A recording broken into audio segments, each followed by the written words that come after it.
দর্শকবৃন্দ, আমেরিকার ভারতকে আর সহ্য হচ্ছে না, কারণ ভারত মাথা উঁচু করে দাঁড়াচ্ছে, স্বনির্ভর হচ্ছে। পৃথিবীতে ভারতের ভূমিকা বাড়ছে, দায়িত্ব বাড়ছে। পৃথিবীর বহু দেশের সঙ্গে ব্যবসা বাণিজ্যে এগিয়ে যাচ্ছে, সামরিক সরঞ্জাম বিক্রি করছে। ধীরে ধীরে একটা চ্যালেঞ্জার হয়ে দাঁড়াচ্ছে আমেরিকার। দর্শকবৃন্দ, আপনারা দেখছেন বাঙালিস্বর নিউজ মিডিয়া। বাঙালিস্বর শুধু সত্যটা কহে, কারো রক্তচক্ষুকে কুর্নিশ করে না। আজ বাঙালিস্বরে আমি রয়েছি আপনাদের সাথে ডক্টর রয়। ভারত গত 7 বছরে 17 কোটি অতিরিক্ত দরিদ্র সীমার নিচের মানুষকে তুলে এনেছে। আজ চতুর্থ ইকোনমি, নিজস্ব প্রযুক্তিতে মিসাইল তৈরি করছে এবং মহাকাশে এগিয়ে যাচ্ছে। রাশিয়া, চায়না যেভাবে আমেরিকাকে চ্যালেঞ্জ ছুড়ে দিয়েছে, ঠিক একই পথে ইন্ডিয়া এগিয়ে যাচ্ছে। আজ ইন্ডিয়ার অনেক দেশকেই তোয়াক্কা না করলেই চলে। ইউরোপের কোনো কান্ট্রিকে এখন তোয়াক্কা না করলেই চলে, করেও না। কারণ ইউরোপ পিছিয়ে পড়েছে। শুধুমাত্র ইন্ডিয়ার সামনে আছে ভারত এবং আমেরিকা। সমরাস্ত্রে রাশিয়া ইন্ডিয়ার এগিয়ে। তাই আমেরিকাকে যেভাবে চ্যালেঞ্জ ছুড়ে দিয়েছে চায়না এবং রাশিয়া, ঠিক আমেরিকা এখন ইন্ডিয়াকেও সেভাবে চ্যালেঞ্জার মনে করে। সত্যিই তো, কেন ইন্ডিয়া বারবার আমেরিকার মাথা নত করবে? আমেরিকার পা চেটে কেন চলবে? সমস্যা এখানেই। তাই যেভাবে যেখানে পারে ভারতকে চেপে ধরার চেষ্টা করছে। এর আগে ইউনুস নামক একটি শয়তানকে নোবেল পুরস্কার দিয়ে বাংলাদেশের মাথায় বসিয়ে দিয়েছে। আজকে বাংলাদেশকে ইউনুস তৈরি করছে জিহাদি মাইন্ডসেট হিসেবে। পাকিস্তানের মতো একটা টেররিস্ট কান্ট্রি তৈরি করছে। সেটা সম্পূর্ণ আমেরিকার মদদে ইউনুসকে দিয়ে একটা শত্রু দেশ হিসেবে তৈরি করছে। যেভাবে তারা গত 70 বছর পাকিস্তানকে ইন্ডিয়ার এগেনস্টে ব্যবহার করেছে, ঠিক একইভাবে তারা বাংলাদেশকেও ব্যবহার করতে চায়। যার জন্যেই ইউনুসকে ওখানে ক্ষমতায় এনে বসিয়েছে। অদূর ভবিষ্যতে এই বাংলাদেশি ক্রস বর্ডার টেরোরিজমে ইনভলভ হবে। কারণ তারা চায়, আমেরিকা চায় পাকিস্তানের জন্য যেভাবে বারবার আমেরিকার কাছে মাথা নত করেছে, ইন্ডিয়া ঠিক একইভাবে মাথা নত করুক। আমেরিকা যেভাবে চায়নাকে মাথা নত করাতে চায় তাইওয়ানকে দিয়ে, ঠিক একইভাবে রাশিয়াকে মাথা নত করাতে চায় ইউক্রেন দিয়ে। আজকে সেভাবেই বাংলাদেশকে ব্যবহার করতে চায় আমেরিকা। কিন্তু আমেরিকা যেটা চায় সেটা সব সময় সম্ভব নয়। সেটা বুঝিয়ে দিয়েছে ভালোভাবেই ভারত। তাই সহ্য হচ্ছে না বলেই 6ষ্ঠ মন্ত্রিসভার বৈঠক শেষে হোয়াইট হাউসে বসে তিনি তীব্র বিষাদাগার ছুড়ে দিলেন ইন্ডিয়ার প্রতি এবং ব্রিক্সের সামিটের প্রতি। তিনি হুমকি দিলেন। কি হুমকি দিলেন আপনারা একটু ভিডিওটি দেখুন।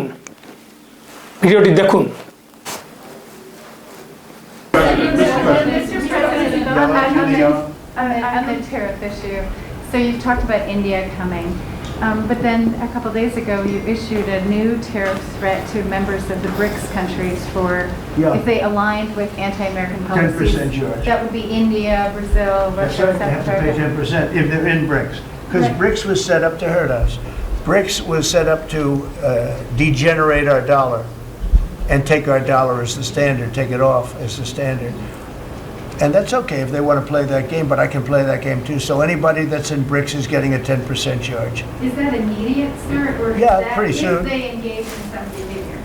Well, if they're a member of BRICS, they're going to have to pay 10% tariff just for that one thing. And they won't be a member long. I thought BRICS was, I said this about a year ago, and it largely broke up. But, you know, there are a couple that hang around, but I thought it largely broke up. BRICS is not, in my opinion, not a serious threat. But what they're trying to do is destroy the dollar so that another country can take over and be the standard.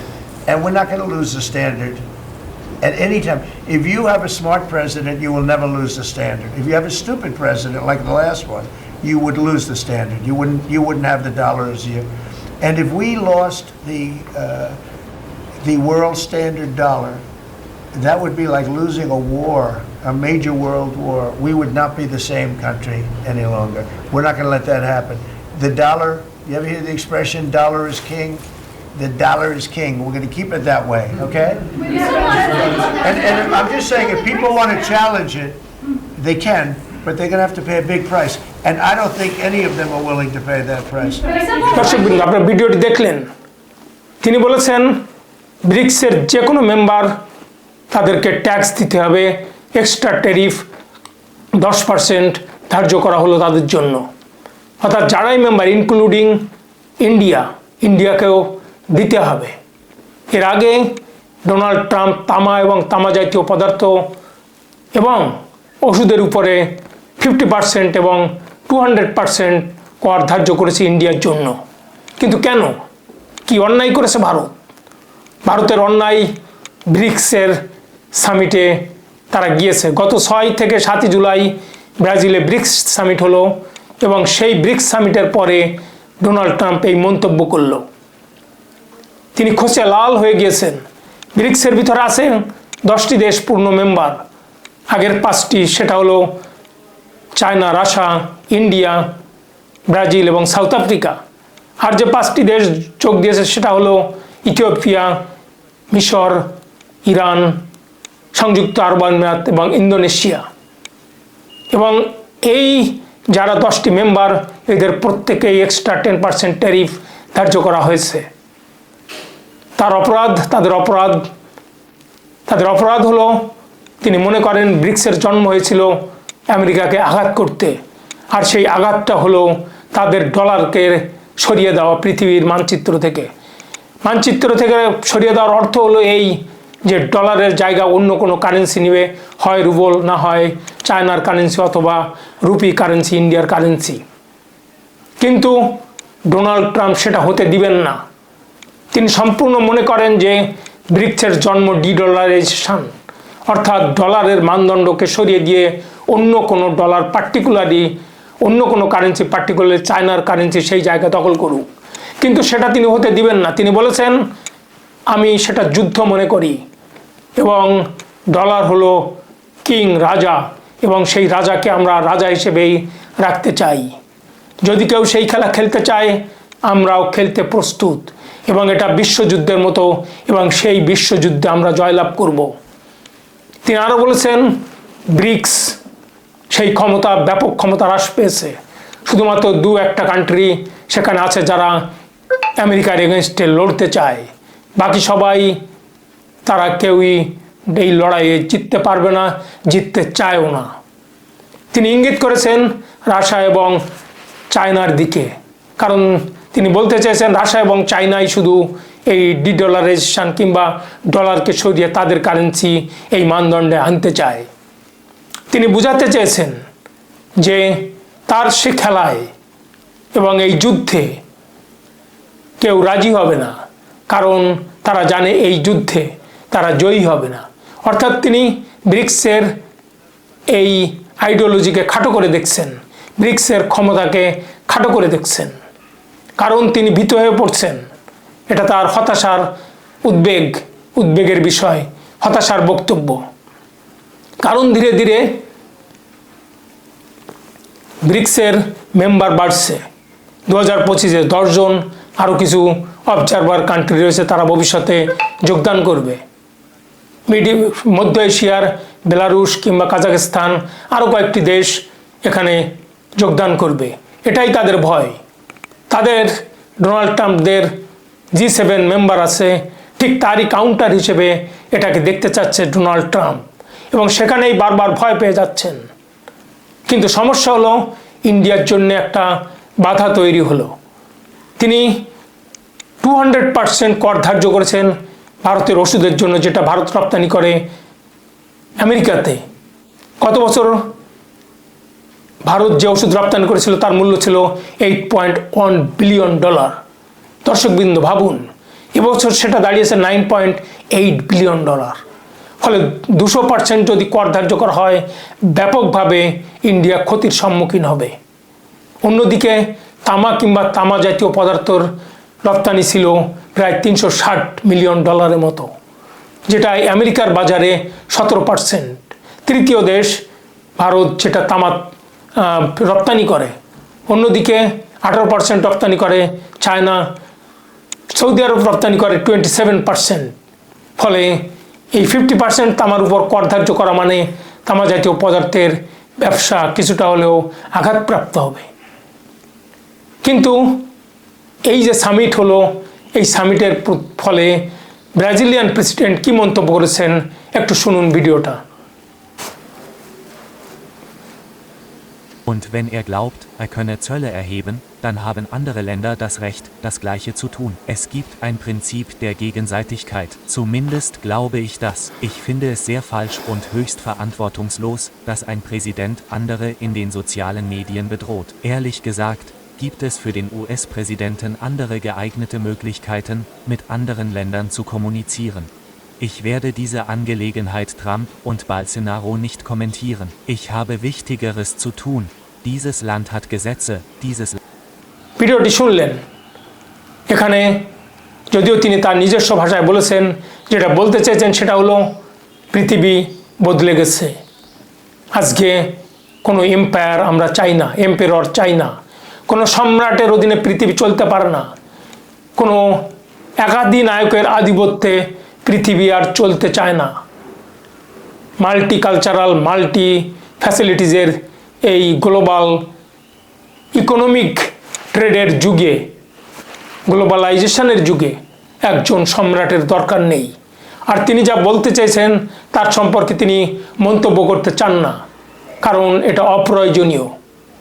তিনি বলতে চেয়েছেন ব্রাজিলে মানুষ আছে, ল আছে, আইন আছে, তারাই সিদ্ধান্ত নেবে আর্জেন্টিনার সঙ্গে কিভাবে তারা ব্যবসা করবে।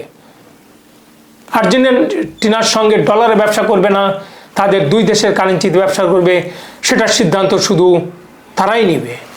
এখানে ডোনাল্ড ট্রাম্পের কিছু বলার নেই, তার বলা উচিতও না। তিনি জাতিসংঘ ইউএনকে কটাক্ষ করেছেন। তিনি বলতে চেয়েছেন ইউএন জাতিসংঘ একটা অকর্মণ্য, ইনইফেক্টিভ অর্গানাইজেশন। এখানে প্রেসিডেন্ট, প্রাইম মিনিস্টার আসে কিছু বক্তব্য দেওয়ার জন্য, তারপরে কেটে পড়ে। তারা যা বিক্রি করতে যায়, তারা যা কিনতে চায় সেটাই বলে সেখান থেকে চলে যায়। আমেরিকাকে ভীষণভাবে সমালোচনা করেছেন গাদ্দাফি, সাদ্দাম হোসেনকে খুন করার জন্য।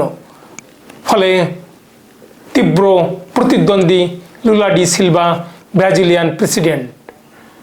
কিন্তু ভারতের ভূমিকা কি এই ডলার সরিয়ে ফেলার ব্যাপারে? ভারতের ভূমিকা সম্পূর্ণ ভিন্ন। কি বলছেন এক্সটার্নাল অ্যাফেয়ার মিনিস্টার জয়শঙ্কর? ভিডিওটি শুনুন। I would also say, in all honesty, I don't think there's a unified BRICS position on this. I think BRICS members, and now that we have more members, have very diverse positions on this matter. So the suggestion or the assumption that somewhere there's a united BRICS position against the dollar, I think is not borne out by facts. I'm, again, I'm, to me it's kind of deterministic that if there is multipolarity has to translate itself into a currency multipolarity. It doesn't have to. Again, even when I was explaining multipolarity, my point was that if there are আপনারা শুনলেন, এখানে জয়শঙ্কর বলতে চেয়েছেন যে ব্রিক্সে যারা আছে, আগে 5 জন ছিল, এখন 10 জন মেম্বার হয়েছে, এখানে কোনো ইউনিফাইড ডিসিশন হয়নি যে আমরা ডলার সরিয়ে দিব। এ ধরনের কোনো সিদ্ধান্ত হয়নি। এটা জাস্ট অ্যাজাম্পশন। আমাদের কোনো ইন্টেনশন নেই। আমাদের নেপালের সঙ্গে যেরকম ব্যবসার সুযোগ আছে, যে কারেন্সিতে আমরা ব্যবসা করতে চাই, ভুটানের সঙ্গে, সিঙ্গাপুরের সঙ্গে, সংযুক্ত আরব আমিরাতের সঙ্গে যেভাবে আমরা কারেন্সিতে ব্যবসা করে লাভবান হতে চাই, আমরা সেটা চাইছি। আমাদের উদ্দেশ্য এক বিন্দু ডলারে নয়। আমাদের ব্যবসায়িক যে কমার্স মিনিস্টার, তিনি যে সেক্রেটারি আছেন, তিনি কি বলছেন ভিডিওটি একবার শুনুন। Present global South countries, a multipolarity in its strongest terms, because there is a diversity in the BRICS countries. So this was one of the ideas. Now what are they looking for? Countries are looking for alternatives. Interoperability payment is a faster mechanism in terms of being able to do cross-border trading. And this is a low-cost solution. India has been successfully implemented it, and we are also entering into. দর্শকবৃন্দ, ভিডিওটি শুনলেন। তিনি বলতে চেয়েছেন যে আমাদের যে UPI system, মোবাইলের মাধ্যমে যে ফান্ড ট্রান্সফার, সেটা আমরা সাকসেসফুলি করে দেখেছি ভুটান, সিঙ্গাপুর, সংযুক্ত আরব আমিরাত এবং আরও অনেক দেশে। ইভেন পৃথিবীব্যাপী এই ইউপিআই সিস্টেমে ভারতের প্রশংসা করেছে। ফলে আমাদের এ ধরনের কোনো উদ্দেশ্য নেই যে ডলারকে আমরা সরিয়ে দিব। আমরা আরও চাই যে ডলার আরও আমাদের দেশে মজুদ থাকুক, আমরা ডলার দিয়ে ব্যবসা করতে পারি বিভিন্ন দেশের সঙ্গে সাইমালটেনিয়াসলি। রুপিকে আমরা পৃথিবীতে ব্যবহারযোগ্য করে তুলতে পারি। আমাদের উদ্দেশ্য একটাই, আমাদের রুপিকে গ্লোবালাইজেশন করা। ঠিক আজকে ডোনাল্ড ট্রাম্প তো আর জোর করে ডলারকে এই স্থানে আনেননি। এটা ধীরে ধীরে ডলারের প্রয়োজনীয়তা অনুভব করে মানুষ ডলারে ব্যবসা করে। ঠিক আমরা রুপিকেও ঠিক একইভাবে পৃথিবীর সমস্ত দেশের কাছে নিয়ে যেতে চাই। সেটাই হলো আমাদের আইডিওলজি। আইডিওলজি এরকমটি নয় যে ডলারকে সরিয়ে দিয়ে চপেটাঘাত করে আমরা সামনে এগিয়ে যাচ্ছি, বা চীন কিংবা রাশিয়ার রুবলকে আমরা সেই স্টেজে পৌঁছে দিচ্ছি না, সেরকম কিছু নয়। আসলে ডোনাল্ড ট্রাম্প খানিকটা প্যারানয়েড এই সেন্সে চ্যালেঞ্জার রাশিয়া এবং চায়নাকে তার সঙ্গে এখন যুক্ত হয়েছে ইন্ডিয়া। ফলে এই ত্রয়ী এদেরকে থামাতে গেলে সেটা ট্রাম্পের একার জন্যে খুব কঠিন। ইউরোপকে নিয়ে আর এগোনো যাচ্ছে না, কারণ ইউরোপকে এখন আর ভারত পোষে না, কারণ পোষার দরকার নেই। যাদেরকে পুষতে হবে সেটা হলো আমেরিকা। কিন্তু আমেরিকা তার দিক থেকে ভারতকে মনে করে প্রতিদ্বন্দ্বী, কারণ তারা নিজস্ব মিসাইল তৈরি করেছে নিজস্ব প্রযুক্তিতে, এবং এই মিসাইল মধ্য এশিয়ার বিভিন্ন দেশে এখন ভারত বিক্রি করছে।